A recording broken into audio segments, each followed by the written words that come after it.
Yet another edition of Leading with Clarity podcast. And today we have Evelina with us. Hi, Evelina. Hi, Samir. Thank you for having me. Glad to have you here. I don't want to risk saying your last name wrong, so I just chose to say your first name, Absolutely no problem. It's Evelina Björnsson. Björnsson. Yes. How are you doing? I'm fine. It's a good start to the week. Some challenges, some good tasks to take off. When you're leading 52 countries, what is a common challenge that you face in your work? Yeah, the common challenge.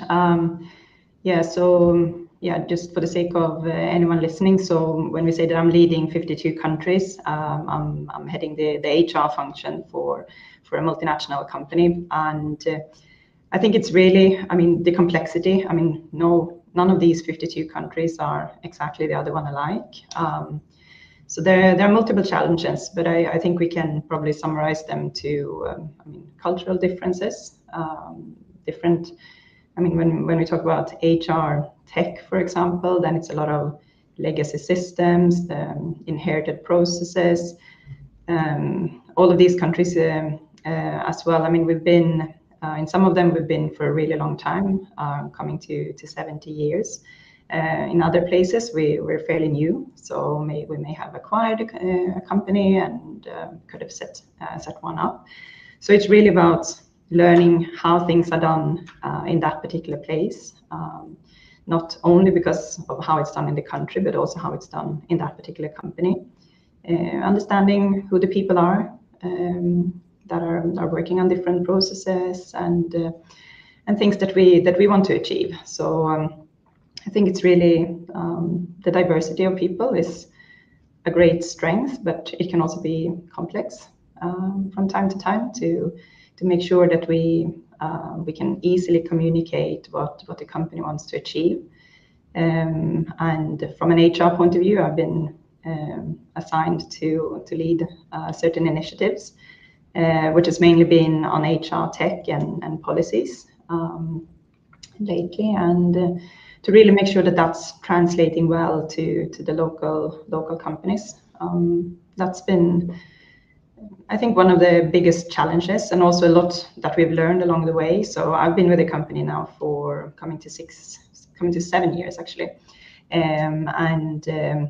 we learned that there's no one size fit all.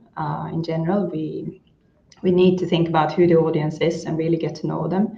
And while we have global initiatives that we need to roll out, sometimes we can use a standard communication just to sort of get the message out there.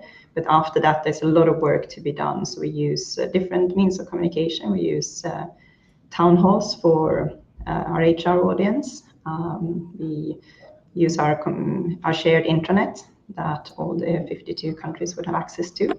And then other means of communication as well. Of course, the meeting in person is always the preferred, I would say, but traveling to 52 countries in 52 weeks may not be sustainable for anyone. So we do best we can.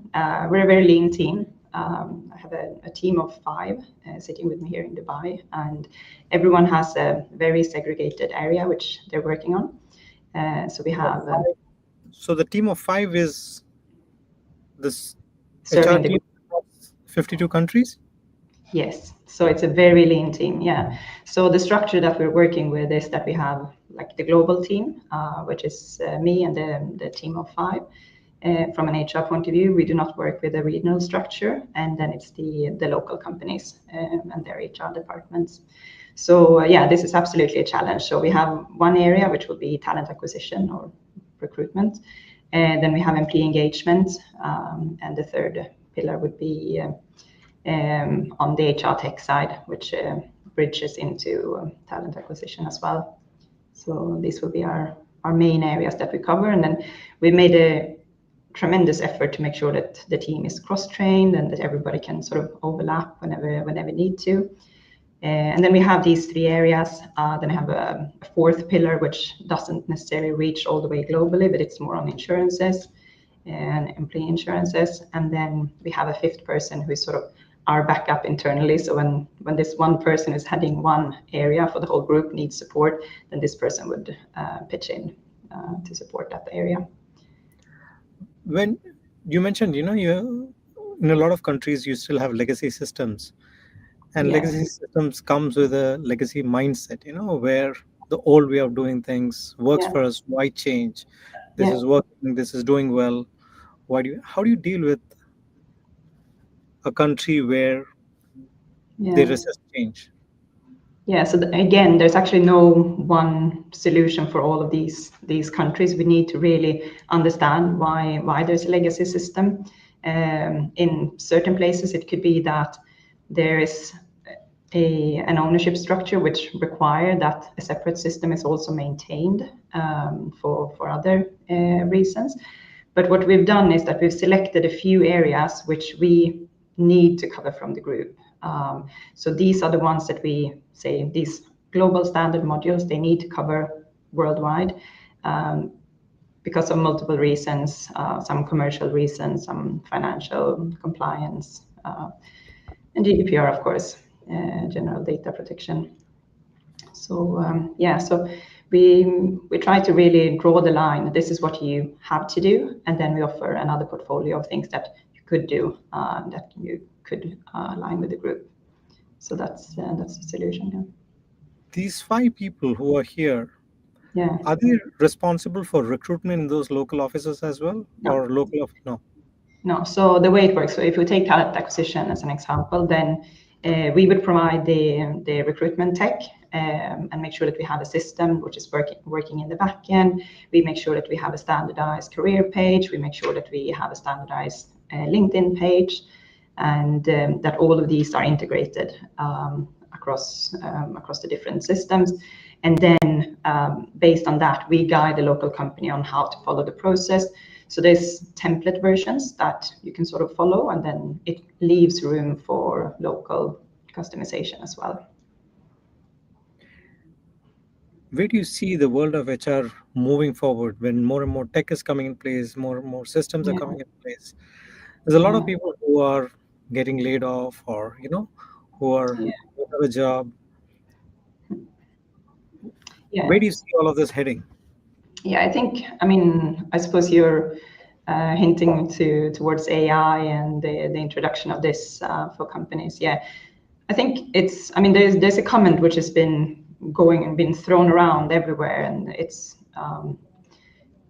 quote unquote would be that you will not be replaced by AI, but a person who can master AI.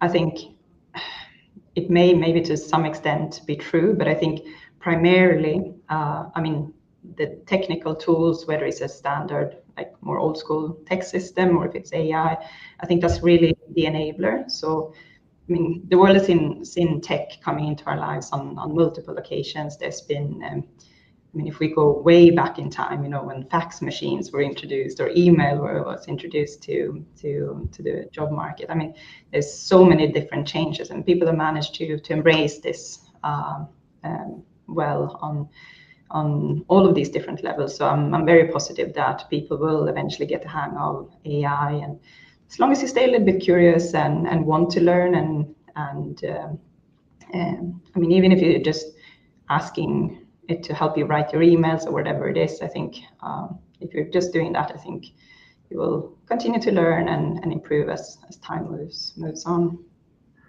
Uh, so my question is coming more from, yes, they will skill up, they will learn, but Yeah, the opportunities in the market are shifting.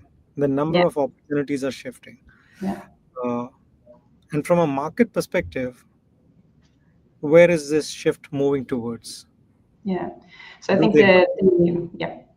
the sector that we're in, we're a very service oriented sector. So I think the human element in a service will probably be a little bit more outstanding. So I mean, the service level that we would offer would be very hands-on, very very personal, and tailored towards the customer's needs. Sometimes it could be something very complex, and sometimes it's something super simple.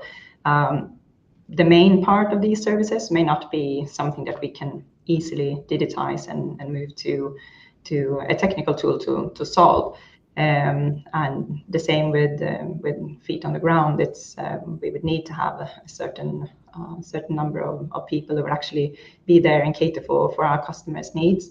But at the same time, of course, the nature of how we perform jobs will probably change, and maybe you'll spend less time doing manual work. Maybe you'll spend less time integrating different sort of systems. You would be able to sort of work more efficiently and hopefully get more done, and be able to focus on the maybe more strategic approach or the service to the customers. So I think there will be a big change there. Can you share with us an example where you had to choose between global compliance and local relevance, and how did you navigate that? So I think let's take GDPR as an example. That's something that we have decided as a group that we want to follow this from a group perspective. So whether you're dealing with whether you're in a country in the European Union where the GDPR is enforced, we decided that we're going to deal with data privacy the same way across the group.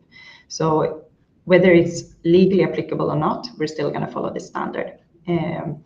But then, of course, when you go to different regions, I think Saudi has their own data protection regulation, UK has their own, Dubai also has their own. So in many places, we need to be a little bit flexible to make sure that the local standards are met. So that's it's a common thing that we would normally need to deal with. So we always want to think globally, but we always need to be mindful of how to act locally.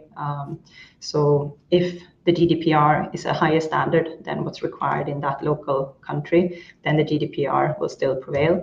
But if the standards in the local country have a different set of regulations that need to be adhered to, then that must be what the local market needs to follow. So I know you're from Sweden, right? And you grew up over there. You were there till the age of 22, you said, before you left and then came back and went. Yeah. How has Swedish culture influenced your way of thinking in what you do today? But I think I spent my entire childhood there. I think it's been given me a good sense of right and wrong, keeping like high integrity and doing things with the heart in the right place. So I think that's really what's created the core values for me, that you can drive so many different projects, but if your intentions are not with the heart in the right place, I think you may struggle along the way. We need to lead with passion and be considerate of other people, and also understand, that things are different in different places. So I think maybe that's what my Swedish roots have given me. But then I've also lived in a few other countries, and of course these have also taught me a lot about how the world looks in different places. Which other countries? UK, France, Canada. And early in my childhood, I was also living in Belgium and now in Dubai. And when was the first time you took on a leadership role in your life? That was probably 2013, when I started working with a logistics company, sort of logistics manpower company back in Sweden. And then I was given a team working for a particular customer to make sure that we met the customer's need at all times. And it was a very time critical industry to work with. So every day we would not need to make sure that we had the correct skills, the correct competencies at hand. So whenever they would tell us this is how many people we need tomorrow for this area, this area, this area, we would need to sort of lay that puzzle and make sure that we filled each position. And it was a very, very interesting job to have. And I think that's where I really learned that HR can really make a difference on the bottom line for a company. So if you do it right, you can be very successful and customers can be very happy. But if you start to complicate things and mess things up, you're on thin ice. So one of the reasons I started this podcast and why we do this is to help managers become more effective as leaders. And when people get promoted and when people get into these roles and positions, they have to balance between operational efficiency and strategic thinking, right? Yeah, And absolutely. and how did you develop the muscle of Yeah. strategic thinking versus operational efficiency? Because if it's operational efficiency, you're focused more on being a manager, not the leader, right? Yeah, absolutely. Yeah. So I think this is where it's very easy to get it wrong. And I think if we start to think about which companies do get it right and wrong, I mean, whenever you sit with, if it's friends outside of work, or if you listen on the conversation in the canteen or wherever it is, you will always hear some. I mean, at the dinner party with your friends, there will always be someone saying that, oh, the headquarter contacted us now, they want to do this change, they don't understand anything. So, it's very easy to pick up when there's a disconnect. And I mean, it's not a very simple thing to solve. I mean, you need to make sure that both sides, if you like, speak the same language and really are aligned on what you want to achieve as a company. It's I would also say, like, being a business analyst, which is in general the bridge between what the strategy wants and what the operational needs. I think that's one of the most complex jobs to have, because it takes a lot of time to really understand the business, the operations, what you're trying to achieve, and to really analyze and see where can you make money, and what are the customer expectations. And on top of that, into the blend, you also need to throw things like if it's GDPR or like global compliance rules that you need to follow, expectations from people as well. But I think it's really, I mean, as your podcast suggests as well, it's really about clarity. So if the strategy is well articulated and can be understood by people, I think that's the first step really to make people understand where you're going. And then the next step would be for people to start analyzing, where does my role fit into that? How do I contribute?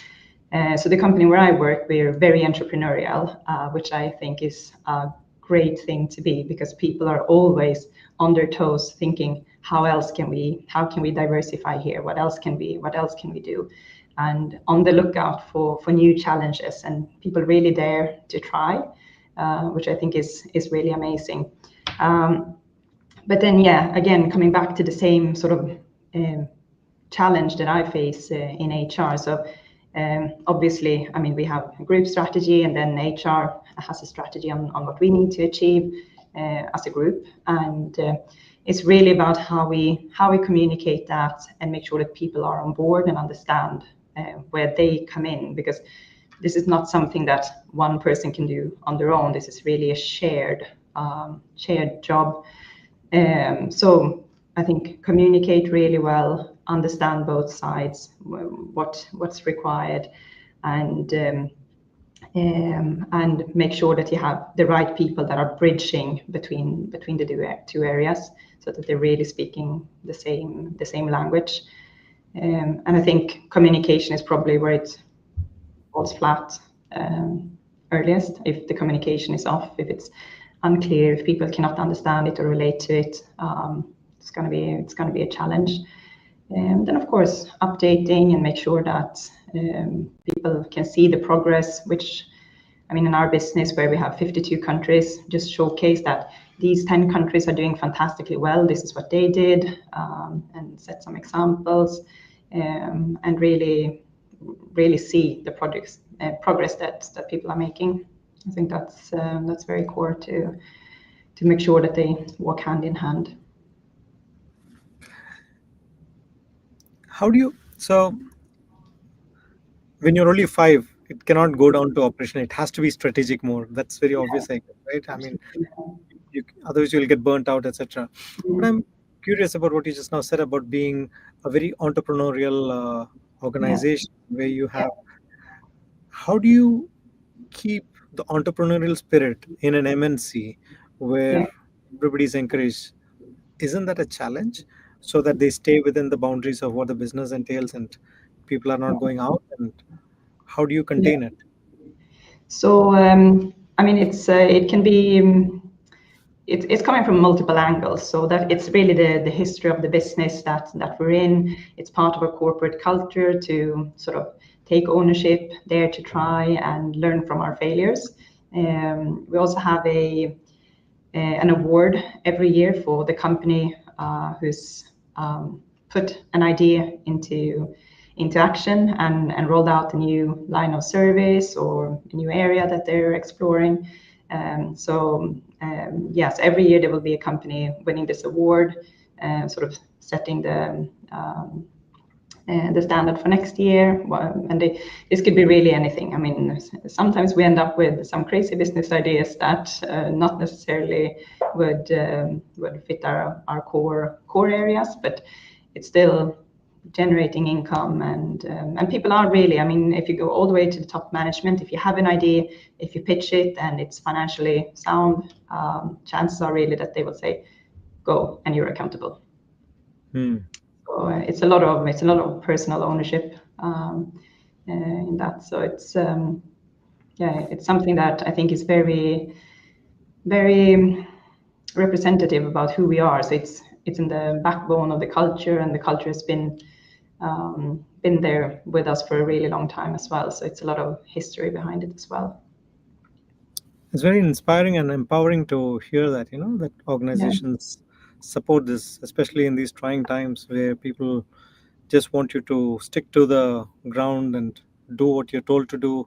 You're saying, Mm. go out and try different things. Yeah. So, communication and alignment, you mentioned, is one of the key Yeah. things. Yeah. And how do you tackle this? How do you Yeah. tackle, because this is, I think, a very common challenge in almost all organizations where people either work in silos or they don't communicate clearly, or there's a leadership where uh, there's lack of alignment, because of which Yeah. teams start falling apart. And you as a CHRO has to make this is not the case across 52 countries, Yeah. right? Yeah. I So mean, what's I'm not gonna lie. It's been actually like a really tough challenge. It's been a lot of hard work. It's not something that you do overnight. So I think this journey had just started when I joined in 2019. So there was a lot of sort of groundwork starting to be done. The policies for the whole group, the global policies were on the way, and the idea has always been that it's not something that a corporate headquarter will dictate and roll out to the business. We're really trying to listen as much we can to the local offices. So when I had just joined, just a couple of months in, we had like an HR forum, which was an in-person gathering where we had HR managers from each region across the world, and they would fly in. We would have I think it was a 2 or 3 day workshop where we would go through, I mean, long days unpacking and repacking policies, things that would work, things that would not work, what would be the challenges. And I think really, I mean, that was not the forum to sit and say, this will not work, this will not work, I cannot do that. This was really the forum that say, we have a problem, I suggest this or this or this solution. So rather than, I mean, listening to people that would just have a sort of no can do attitude, we really wanted to invite as many people as we could to listen to what do you need in your region, what's happening in that country, do you foresee anything that we need to consider already at this point. So that was a big workshop that we had, and after that we spent a long time to really consolidate all of it, reflect on what would be the best way. And unfortunately, there's no one solution fits all across everything. So we started to really select what would be the core areas, which problems are we solving? What is required? What does the business require? What's the customer's needs? And how does this make financial sense? So all of this, I mean, we took a lot of time to really reflect on that, because it's not something that you prepare over a weekend and present it on Monday. You need to really land in your vision. What is it that we want to accomplish? And I mean, for me, it took time to learn. I think I was already in my second year when I started to really understand what is the business, what are we doing, do we want to achieve, and really connect all the dots. And then you start to unpack things one by one. You learn how things are done in other departments, because I mean, HR is not a standalone area. It bridges into everything that the business is doing. So we need to understand what's finance doing, what's the commercial team doing, what's happening in IT and legal and compliance. So we need to have a very holistic approach. And our idea was always to make sure that we listened to the business, and whenever we felt that we cannot make a decision based on the information that you've given us, we would call for a vote. And then we would give the different options that we were considering, and then let the local officers actually, like with a click of a button, vote for their first preferred option, second preferred option, and so forth. So this has really been the guide for us. And at one point, we even asked an external consultancy firm to come in and do a sort of assessment on what we're doing, to make sure that from an external point of view, it also makes sense. But I think even there, they were working with us for a couple of weeks. And I think the conclusion that we draw, even though they were specialists coming in and doing these sort of global HR assessments, they weren't actually, I mean, they never really understood the nature of the business. So I think that's where you really need to allow time to make sure that you know what you want to achieve. And once that's starting to lay out, you need to really make sure that your communication is right. So for us, that was splitting what needs to happen on a global basis and what's the responsibility of the local officers.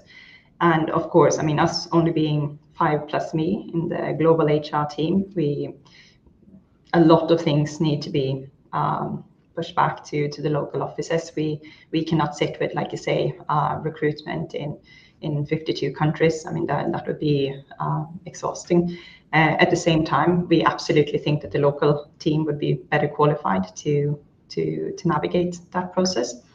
So once all of this had sort of landed, we started to vet. I mean, this came down to policies, HR tech, and working together with our local offices. I think one place where we potentially went a little bit wrong, and something that we're trying to learn from, would be that we used the communication that was really like one size fits all. So we relied heavily on global announcements, global communications, and follow up on that. And then we would go one by one to follow up. Where are you with this? Where are you with that? I think what we've done now is that we have split the 52 countries into 3 regions, not from a sort of organizational regional point of view, but more for like which companies have some kind of similarities, and some kind of similarities both when it comes to their workforce readiness, with their tech savviness, their understanding of operations, and also, like I say, legacy systems. So we have these 3 areas now. So we always try to send one global communication, which goes out to management across the globe and HR across the globe. And then in that, we will always reiterate what communication is to follow. So then there will always be, these are the dates, there will be town halls, there will be, we will be offering additional one-on-ones for anyone who's requiring more support. And then we will keep track, because now when we have this global HR system, we can really see how are people doing when it comes to GDPR, how are local offices doing when it comes to onboarding and offboarding, for example, or leave administration, or performance appraisal. So we can really get hands-on information on that. And while I don't like to talk HR, like to say that it's data, I think it's still important for decision making and for understanding. the audience. So based on that, we can pull out a lot of information, and then we will tailor training sessions for these people. So we do spend actually a lot of time making sure that our local offices are understanding the process and really know what's expected of them. And whenever sometimes they go through the training and they ask again, sorry, I forgot. And then, tirelessly we go back and we do the same training and we help them. But we always try to make sure that this is your responsibility. I'll show you how to do it, but you need to do it yourself. And I'll be here to make sure that you're following the right process. So for example, let's say talent acquisition. So from posting a job ad, screening candidates, etc. We will be there in the background. We can be on a call with you and we will do all of that. But you need to do the actual clicks in the system, because everything is also audited. So every time you click, it creates an audit trail. So yeah, so it's actually a lot of work that goes into communication. And I think we are getting a quite good reach. When we're looking at the numbers, they're looking very promising, where it's actually far better than I would have expected if you would have asked me a year ago. So we're actually doing really well when it comes to the global implementation. Then, of course, the local customization takes a little bit more time, because if you're starting to administer, you told me that you worked in different countries as well. Something very simple like leave administration, it's completely different if you're in China, UK, UAE, wherever you are. It's very different. And when you're trying to translate a label or maybe your company policy to a code, there are lots of things to consider, lots of if formulas, similar to those in Excel. So there are lots of things to consider, but we do really try our level best to make sure that we are as attentive to all these things. But yeah, 52 countries, and it's more than 52 companies. I think we have 84 companies under the main brand, and then we have another 20 under other brands as well. So it's quite a busy schedule for my team. Yeah, and throughout that whole conversation where you were sharing that answer, there is one word that was popping out for me, which encompasses everything. And I feel the core of what you're doing is co-creation. Mm-hmm. Right? Absolutely. Yeah. Absolutely. We are not sitting here and thinking that we can do all of that ourselves. That's absolutely not doable. While we are 5 plus me, there are 130 HR people out in the organization. So without them, we wouldn't be able to achieve anything, really. So absolutely, co-creation together with them. Absolutely. You mentioned the numbers are looking much better this year, and that was one of the questions that I want to ask. How are you measuring success in communication? Yeah, so we have certain numbers that we want to achieve for different areas. It could be simple things like how many new leave policies that we want to go live with for our local offices. It would be numbers for performance appraisals, how many employees are going through the appraisal in the system, and how many companies are using the different modules. And then sometimes this becomes very evident when the commercial team would, call us. It's always like, last second, like, oh, we need to fill out this questionnaire. I need all this data from you. And without the system, we would not have a chance to be able to provide anything like that. So for any, global tenders, when we are required to submit employee data, it's we 100% need to rely on an actual system for that. Speaking of systems, you are championing and working on HRIS information systems for HR, right? And Yeah. you're doing a lot of work around HR tech. Can you walk us through, is it the ERP solutions we're talking about, or when you say HR tech, does it mean something else? Is it more of using AI for Yeah. talent acquisition or identifying candidates, or what are we Yeah. talking about? So we have different areas. So the first thing that we implemented was in 2021. That was a recruitment system. in HR language, that's called an applicant tracking system. So that's a standalone system that we have. Through an applicant tracking system, you also build your career page, you build the job ads, and you push all your job ads to LinkedIn and other platforms.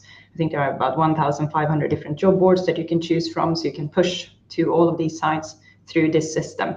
And when the candidates do apply, they submit their application and it goes directly into the system as well. So it's also the tracking of all the applications that you receive. It's GDPR compliant, and you do the whole workflow in the systems. You can move candidates from stage to stage. You can send bulk communications, and you can schedule interviews. So I would say that it's technically sound. It's a good system. We're very happy with it.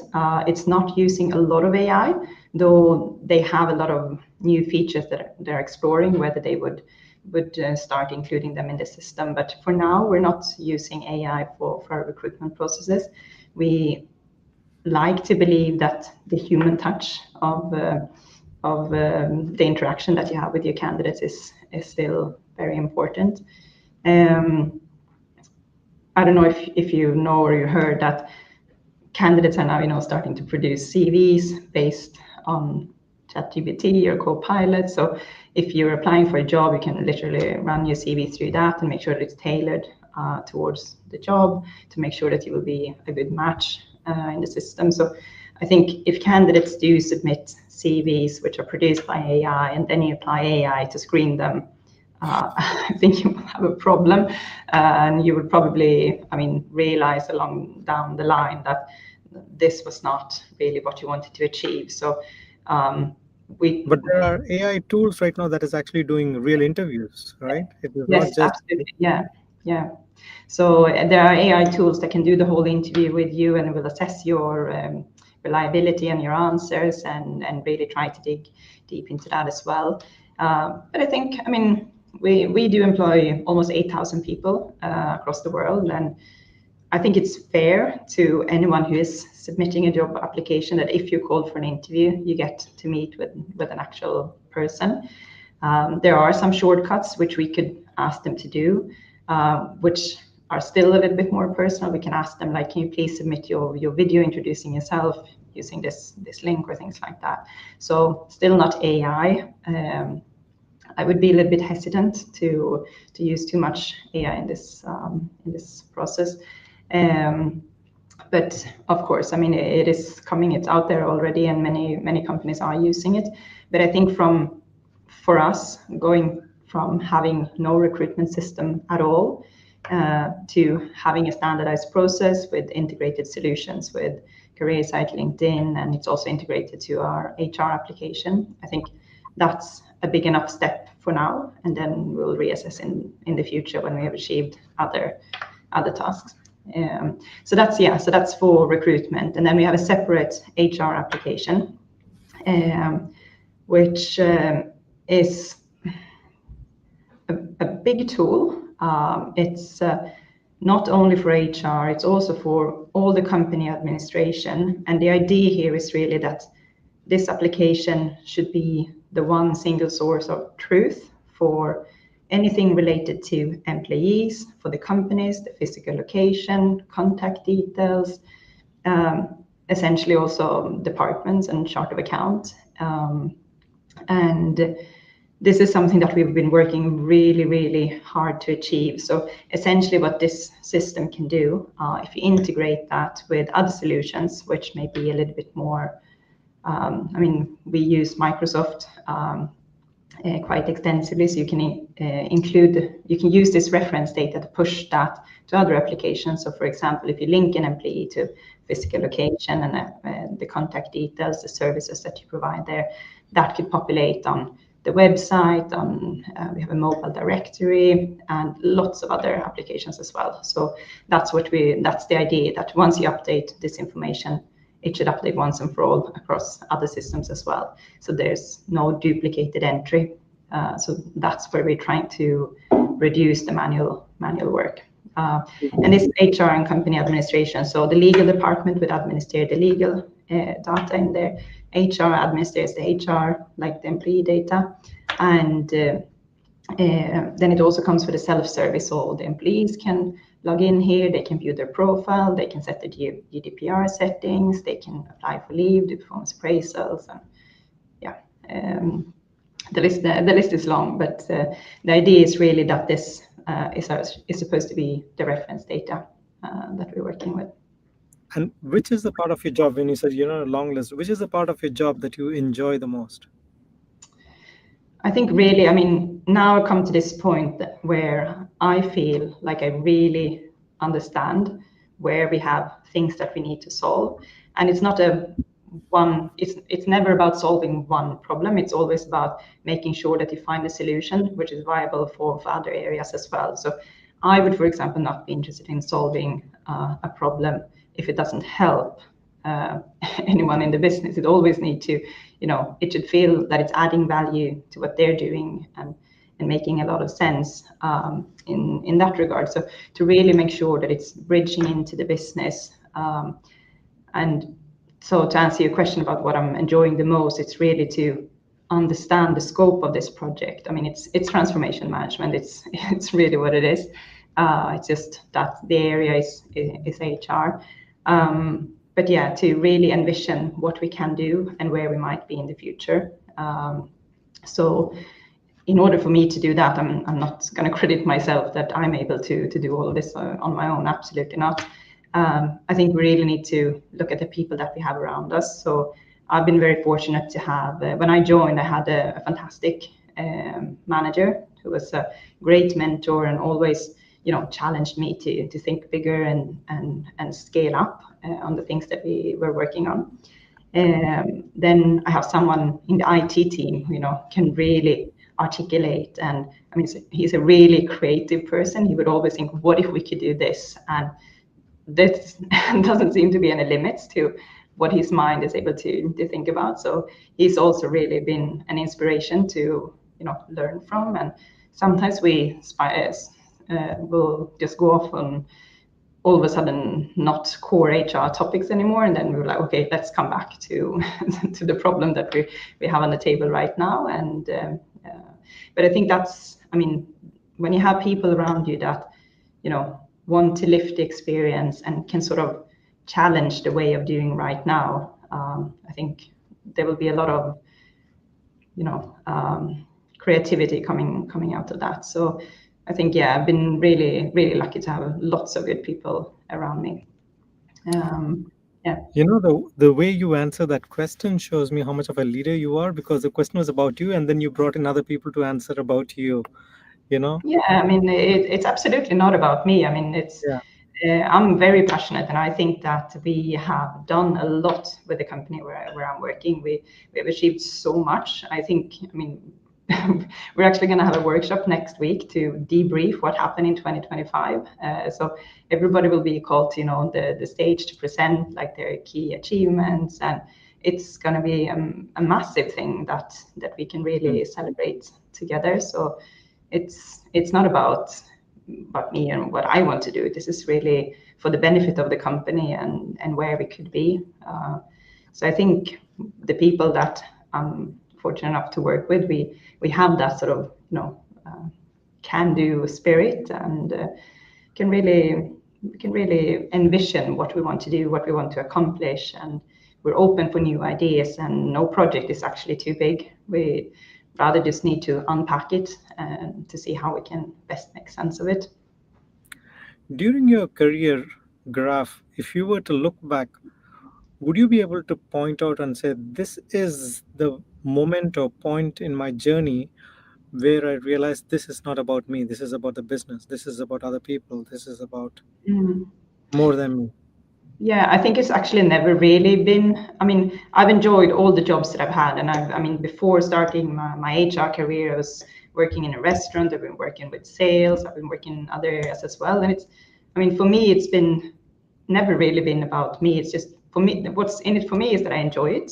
That's really important. That I'm passionate about what we're doing, and I like to understand what we're doing as well. So to start unpacking and making sense of things, then you can see me dig into topics for many hours to do that. Yeah. What are the core strengths that you hold as a leader? What would you say?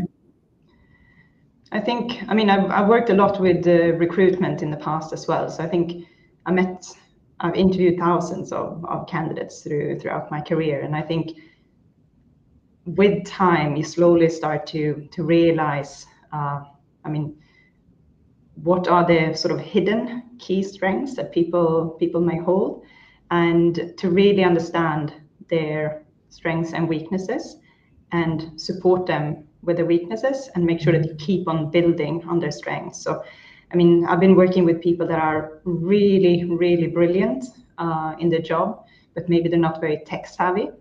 So then, okay, let's make sure we find the workaround for this, because you're brilliant at this part, and we'll make sure that you have support for anything more technical that you need to produce or work on. And really to make sure that, I mean, I don't like when people feel like this is my process, I'm gonna hold it tight and I'm not gonna share what I'm doing with anyone. I really believe that cross-training people and making sure that you have that ability to bounce ideas with someone, and because sometimes we also get it wrong, right? I mean, I'm not going to say that we always get it right. That's not the case. But when we do get it wrong, it's good to have someone next to you. What do you really think about this? Is this a good idea or not? And then if that person is like, no, you're completely off track here.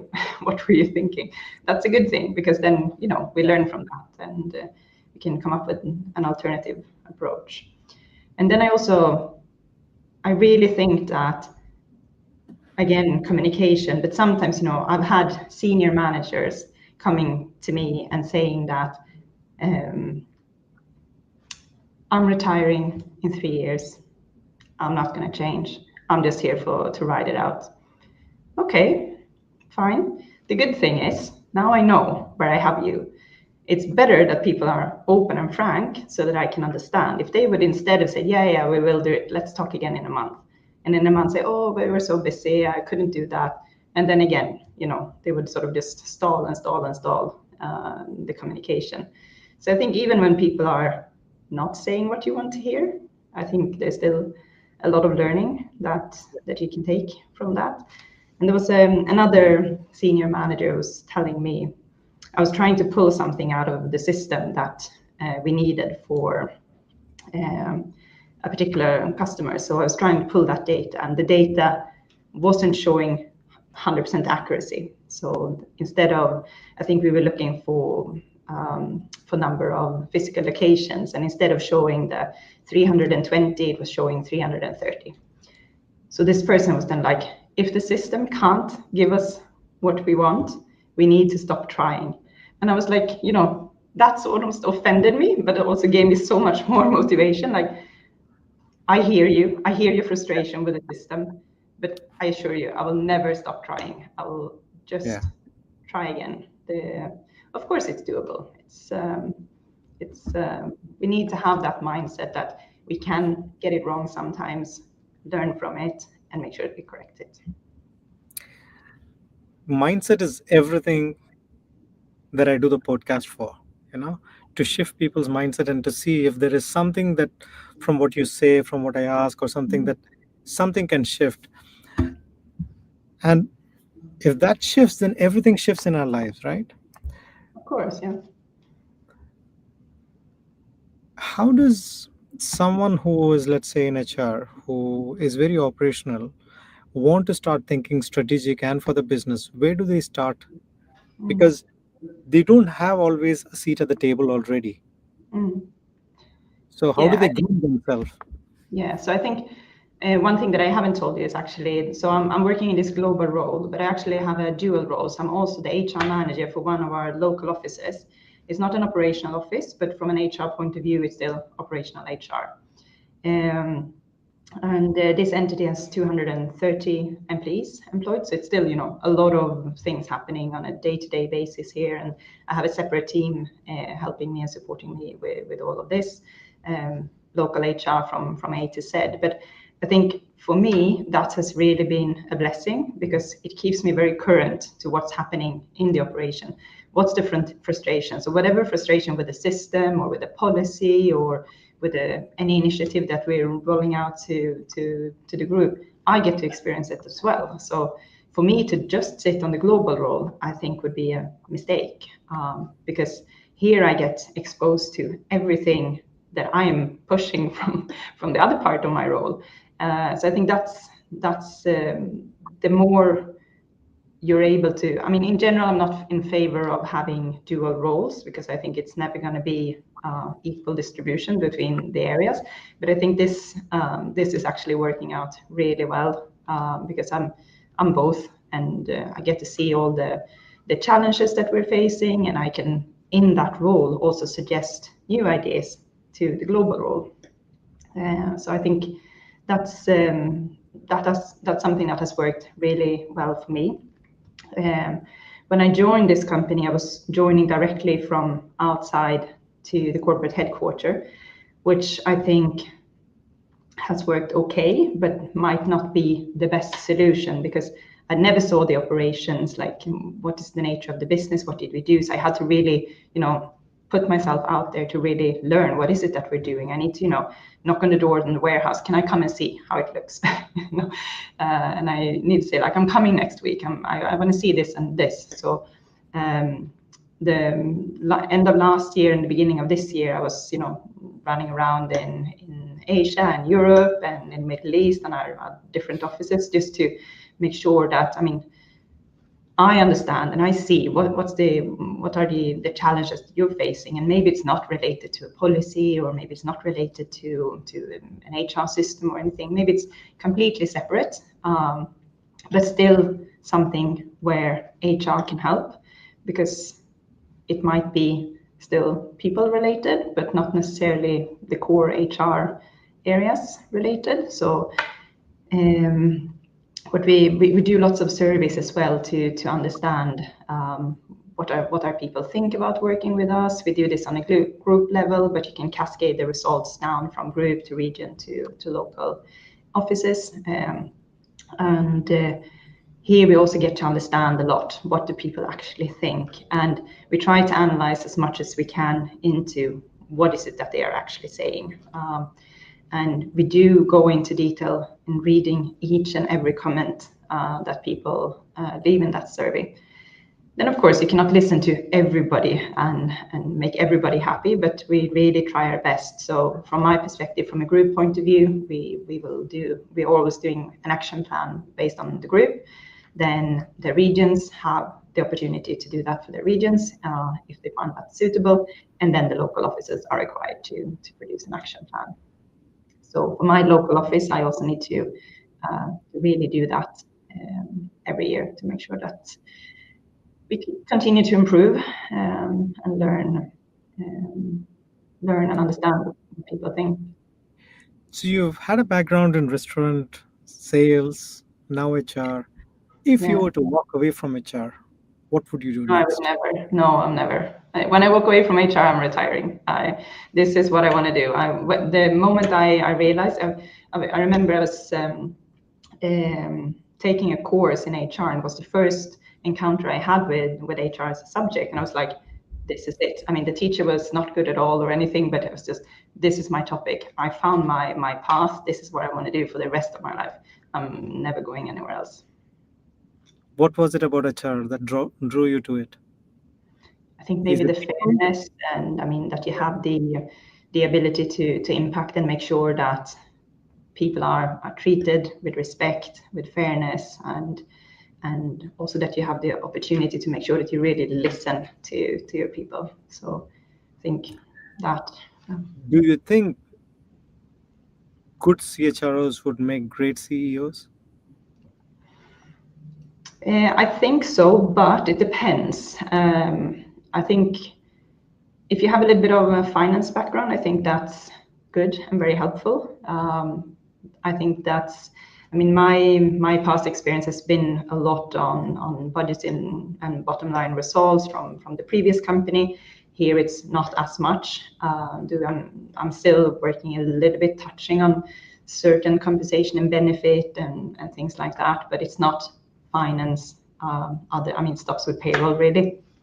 But I think if you have that financial sort of understanding, if you can read a P&L and do all of that, I think then you would absolutely be having a good skill set to become a CEO. What does not having clarity look like if someone is operating and working across 52 countries? Yeah, you would be shooting from the hip. I mean, it's. It can go in any direction, yeah, I think you really need to know what are your goals, what are you working towards, and why are you working towards them. If you do not have that, I mean, in HR, it's very, very easy to, start focusing on maybe smaller initiatives, one-off things that doesn't make strategic sense for what you want to achieve in the long run. So yeah, I think a lot of clarity is needed in any leadership position, but in HR as well. How do you define clarity other than knowing your why and your purpose and direction? Is there anything else? How would you describe clarity and the importance of leaders having clarity? Yeah, I think clarity for me, it's something that you sort of land in. I think, I mean, if you're an author, for example, then you would, you would have good days when you feel like your creativity is flowing and, you can write a lot. And then you have other days when it's like, I can't even write a word. I don't know where to start. So I think for me, it's like sometimes I was tasked with something last week that I should be able to do directly, but I wasn't really, feeling it that day. So, I parked it, kept it in the back of my head over the weekend, and then I came to work yesterday, and then I was able to, finish the whole thing. I was in that zone. I felt Mm. like this is what I want to say. This is my message. This is the tone of voice. This is really serving the purpose and telling the story of what we're trying to achieve. So I think it's clarity is really, sometimes taking a step back, just keeping it there with you. You go to bed, you're thinking about it. Sometimes maybe you wake up in the middle of the night and you would still be thinking about it. But then once clarity sort of dawn upon you, it's just there. And then make sure that you realize when this is happening and make sure that you produce everything that you want And to. what is it that leaders can do to exercise this muscle? What can leaders do to make sure that they are exercising the muscle of Yeah. getting better clarity in life Yeah. as a leader? Yeah, I think people may have different things that they need to do. For me, I have certain days a week when I will essentially just be, producing tasks, ticking off to-do list, and those are not my days when I produce vision or send out group-wide communications. These days are just, tick things off, and then I make sure that I block time to sit and think. So Monday morning, the emails were just, coming in at a very high pace, and I was like, not even looking at it. I was like, I'm producing this piece that I need to produce right now, and once you're in that moment, I think it's you will know. It depends on what kind of creativity you need in life, whether you're writing a book or writing a strategy or thinking about other things that you need to do in life. For me as well, my friends tell me I'm weird doing this, but when I go running, I don't put my earplugs in. I don't listen to any music. I just run in silence. And just me and the pace, and sometimes that's the best time to think, Yeah. because thoughts will come, they will go, and you have no distractions other than moving your feet back like forward. So for me it's the running. Sometimes when I drive the car as well, I would like switch off the radio and just drive in silence, because I need to like unpack something that I've been thinking about. So putting myself in that setting where I know that I will be able to reflect and think about things, not from the given angle, but multiple angles, different approaches. And sometimes you need that in other areas of your life as well. I mean, I needed to write a very important email about something related to my family and the school. So that's also something you need clarity in order to make sure that the message is conveyed the way you want to achieve, want it to be perceived. So yeah, I think to put yourself in that setting, maybe it requires some physical activity. Maybe you're sitting on a spinning bike, or you're out cycling in the desert, or you're Lovely, shutting the door. lovely. You know, I created an entire clarity game while running, actually. Oh yeah, So, yeah, yeah, sure, yeah, yeah. so every time I would go in, I would build something, I would come back, then I would take it to the market, get feedback, work on the problem again, and then I kept iterating on the game mechanics continuously over runs. So completely get it. And I love how you mentioned about clarity is something that lands. I say always, clarity is not a place you start from; it's a place you arrive at. Absolutely. And Yeah, and the way you said it, it just lands if you just give it the time and space. It's about how we synthesize everything yeah, within our own minds, and this we just have to let it, yeah. like as it land. So that's very beautiful. Our time is up, and we just had one comment over here where uh, Karji Banerjee said, "Great questions and authentic answers. Lovely listening to both of Oh, us." it's fantastic. Thank you for that. Lovely.